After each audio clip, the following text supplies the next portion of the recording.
Hi, welcome to We Three Read. I'm Sarah, and I'm going to share with you the books I read in March.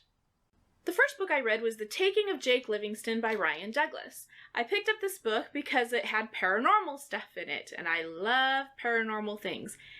However, this book didn't scare me, but it disturbed me.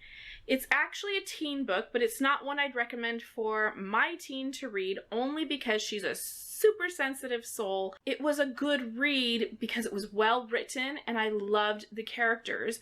I really started to feel for Jake and what he was going through, and I worried about him. And I don't want to say too much about the paranormal aspects because I think that would be a little too spoilery. I'm just not sure my mom heart could read another book like this anytime soon. But well written, great characters. Okay, the next book I read was The Beautiful Ones by Silvia Moreno-Garcia. I really wanted to read this one because of its setting. It's set in Mexico. I heard that Silvia Moreno-Garcia is a really good author, and I wanted to read something by her. I wanted to try something that was more along the romance lines, plus I heard it had a little bit of magic in it, and so I thought I would give that a try. I didn't enjoy this book as much as I thought I would. I did love the setting, just like I thought. The telekinesis didn't play a big enough role for me, and that was something I was a little disappointed about. It certainly was a part of the story. It certainly was mentioned. I would like to have had the story focus a little bit more on that. I think because I was expecting it to be more than it was a little disappointing. It was your typical romance, will they, won't they, and you kind of knew which way it was going to go. Honestly, if it wasn't for Nina, I probably would not have continued reading this book. She was the character that showed the most growth in this story, the most character development. She was the typical girl in the past in fiction who's a little different, the one who wants to go her own way, has her own interests, dresses differently. She's young, and so she did mature a little bit and came into her own, and I enjoyed that, and I enjoyed her character. I enjoyed the book even though it was predictable, and I look forward to reading something else she's written. This month I also read We Are Not Free by Traci Chee. So far this has been my favorite book that I've read this month. I don't remember learning about the internment camps during World War II when I was in school. That was a long time ago, so I asked Melody how much they talk about internment camps in school, and apparently still not a lot.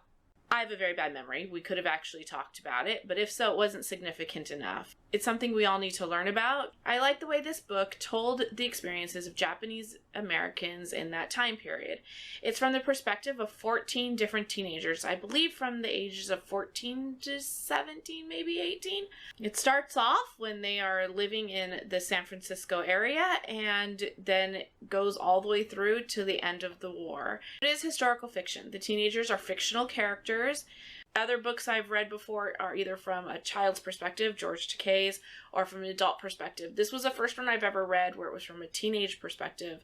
I grew so attached to some of these characters. It was heartbreaking what some of them went through. Even though we're hearing this book from so many perspectives, I did not get confused as to who was who, which happens sometimes when there's a lot of characters. Because every character was so developed in this story and had their unique way of being, they were a unique person and well developed, I easily remembered who was who and who was being talked about, even when it wasn't being told from their perspective. I really appreciated the author's note at the end of the book. One of the things that I need to work on is that the words most often used, such as internment, evacuation, and assembly center, I'd actually never heard of assembly center, conceal the truth about how horrible this situation was, how horrible the conditions were, how inhumane everything was. And this was actually a forced removal, an incarceration, and a temporary detention center. And that those words most adequately describe the situation. So that's something that I need to work on, and going forward, hopefully that will be part of my vocabulary a little bit better. Even if you don't like historical fiction, I think this is a book that everybody should read just because it is part of history that we don't learn a lot about. Of course, if you like historical fiction, this is a great book for you. You will enjoy it. It is well told.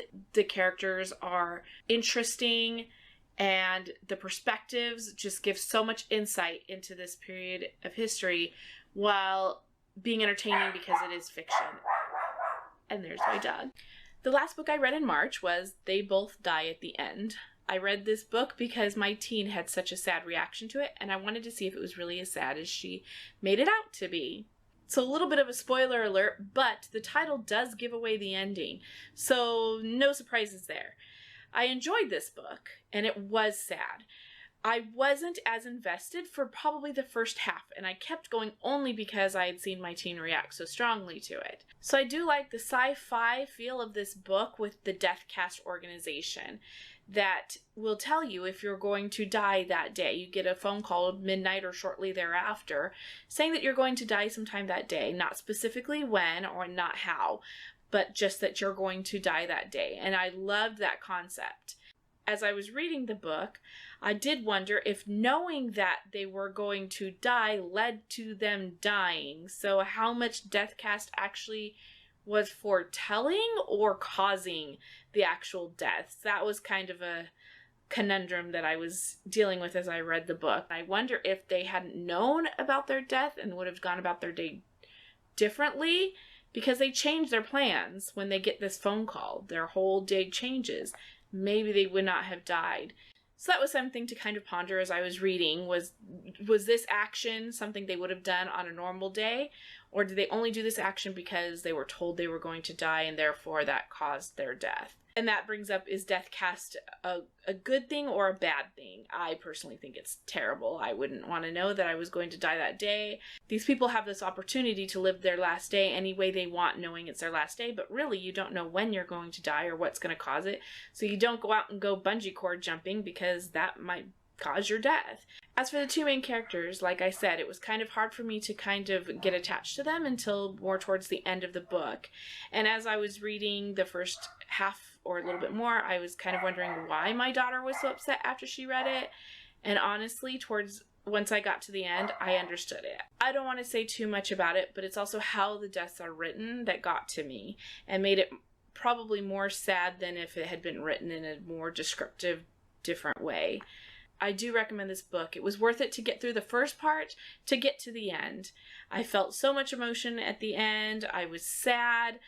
Although I wasn't as sad as my teen. Watch for that video. We'll be putting it out shortly of her reaction and review of the book. Yes, give this book a read. Great concept, good writing, great characters more towards the end.